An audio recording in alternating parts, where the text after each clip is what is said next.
Okay, year review of the Omega Seamaster No Time to Die edition, the special edition, not limited, but special edition. The watch overall has held up pretty well this past year. One of the most wearable watches you could ever imagine. Some people say it's too lightweight. I think it's honestly just perfect in terms of the weight. The fit, the feel, the finish, great. Nothing's really changed since I did a tabletop review a year ago on it. I've worn it a ton. I mean, a lot. It fits pretty well, very lightweight. Sometimes you forget it's on your wrist in a good way. I think it wears fairly flat along the wrist overall. And my wrist is just under 7.5 inches. So not a small wrist, not the largest of wrists, but a little bit on the larger side, but just kind of, medium large, going towards the large side. The bezel action is pretty good overall. Let you listen to it.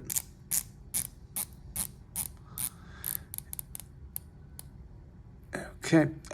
Some people have complained there's some backplay on theirs. There's no backplay on mine. It's pretty audible. Sometimes it can be hard to kind of cramp down on it, like trying to turn it, Once you kind of get the hang of it, you can do it pretty easily. It's not going to be like Rolex. I do think that their bezel action is probably the best on the Submariner. But this is still pretty good, all things considered. The watch, as people know, is titanium. So titanium grade 2. It's very, very lightweight. The bracelet is amazing. This is the standard bracelet. They make a short one. I don't know if they make a longer one, but they make a shorter one that you'd have to ask for. But it's buttery smooth on the wrist. I know some people say they don't like it. Some people say it wears weird on their wrist. I think if you're 7 inches or above on your wrist, it'll wear just fine. For me, it's a perfect bracelet personally. Some people might not like the vintage looks of it, but I do like it. It's in keeping with it. So basically, I've just sat here and praised this the whole time, but there's still the couple things that I've mentioned before in my review of the watch that I'm not really in love with, and that is the sound of the rotor. When you're normally walking, you don't hear it. But you can hear the rotor spinning around in there. I don't like that. I don't know if that's because it's titanium and it's a 42 millimeter, but the actual movement itself is only as big as the dial, so you got a little bit of room. Maybe it's like echoey in there. I don't really know. So I don't like that. That's one thing that I'm really not a fan of.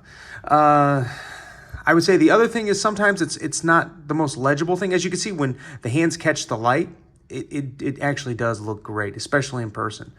But the hands at times, because they're skeletonized, can be a little bit difficult to read just like at a quick glance and then away, for some people, because it is very subdued. Even though I do like that, honestly, I think that's great.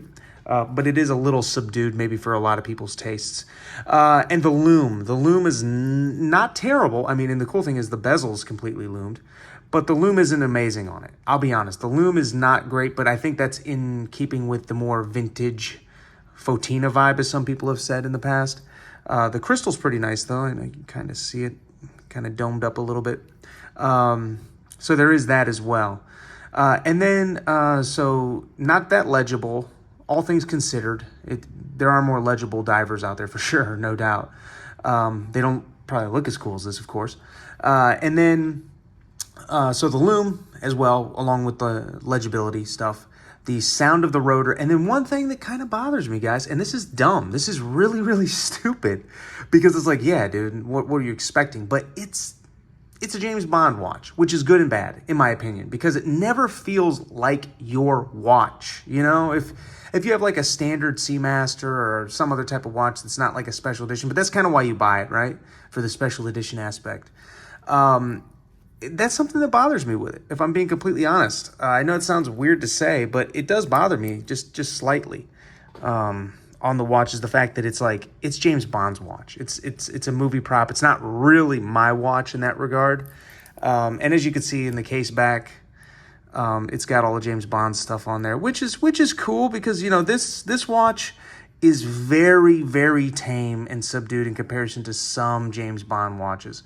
Because I think there's a lot of people, more than you'd expect, they love to say like, oh yeah, Omega's the James Bond watch now, and the Seamaster's the James Bond watch now, and it's been that way for many years, for decades.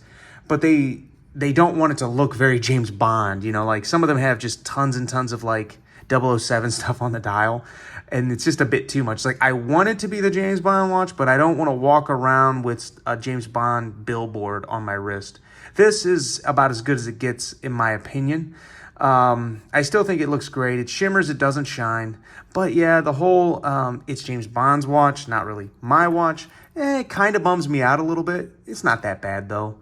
I've taken this thing everywhere: hot climates, cold climates, wet climates, dry climate. Like it's been a lot of different places all throughout Asia, and it's been a great companion, all things considered.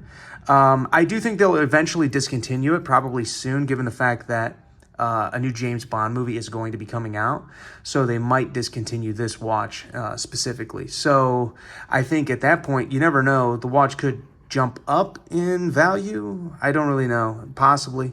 But regardless, I still think that people love this watch because it's so bizarre, in a great way bizarre. Like, it looks different. If you pulled out a whole watch roll and then some, you just laid out all these, some hype pieces, some no-name pieces, so to speak, and you pull this one out with even in between all those types of pieces, people will look at this and be like, whoa, what is that? What's up with this watch? This is kind of cool. It's like, yeah, it's a gorgeous watch. It looks great.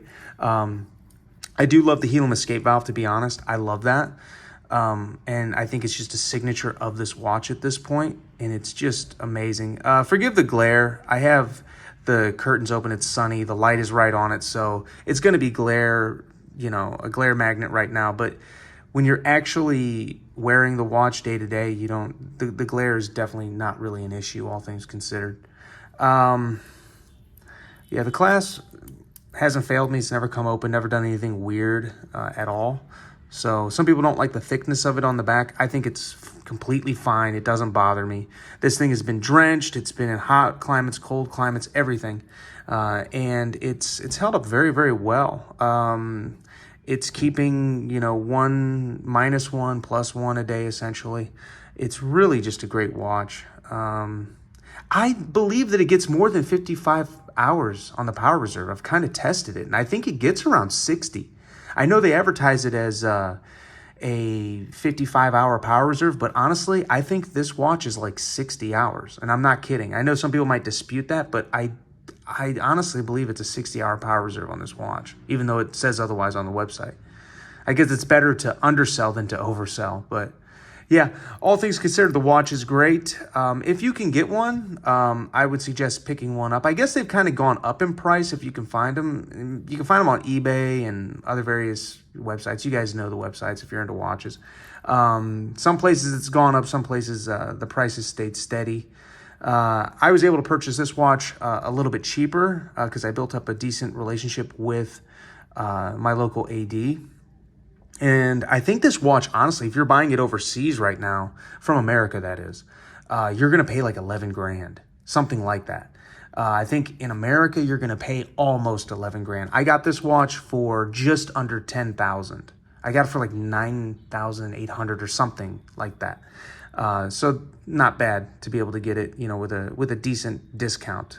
And given the fact that I bought it overseas in Southeast Asia, it's pretty big discount, because I was looking and I saw another one. They were like going for like $11,000+ essentially once you do the conversion rate. And I was like, whoa, that's expensive. Wow. Not saying the watch isn't necessarily worth that, but man, you're really paying a lot of money for this watch.